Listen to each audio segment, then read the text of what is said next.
కొన్నిసార్లు నీ భక్తి గురించి, నీ విశ్వాసాన్ని గురించి, నీ పరిశుద్ధ జీవితాన్ని గురించి ప్రభు కొరకు నువ్వు స్టాండ్ తీసుకుని నిలబడినప్పుడు లోకం నిన్ను ద్వేషించవచ్చు, నీ బంధువులు నిన్ను తప్పుగా మాట్లాడచ్చు, నీ స్నేహితులే నిన్ను విడిచి వెళ్ళిపోవచ్చు. అప్పటిదాకా చాలా చక్కగా, ఇంకో మాటలో చెప్పాలంటే రాసుకుని పూసుకుని ఉన్నవాళ్ళు ఉత్తర ధ్రువం దక్షిణ ధ్రువంలా విడిపోయే పరిస్థితులు రావచ్చు ప్రభువును బట్టి.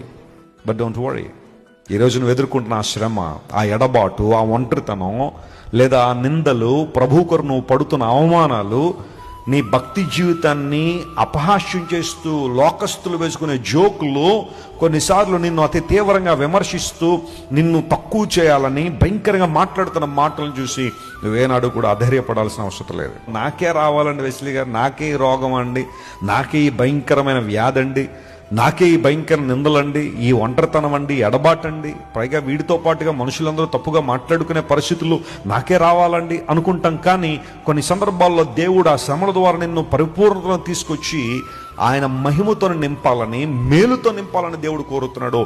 ఆయన ప్రేమించే వారికి సమస్తము సమకూడి జరుగుతాయి. ఇప్పుడు మనం పొందుతున్న శ్రమలు, మన పోరాటాలు, క్రీస్తు ప్రభు కొరకు మనం అనుభవిస్తున్న నిందలు, అవమానాలు అవి ఎన్నదగినవే కావో. డిప్రెషన్లో ఉన్నావా? అపవాద వచ్చి నువ్వు ఓడిపోయావు, ఇంకా అయిపోయింది అంటున్నాడా?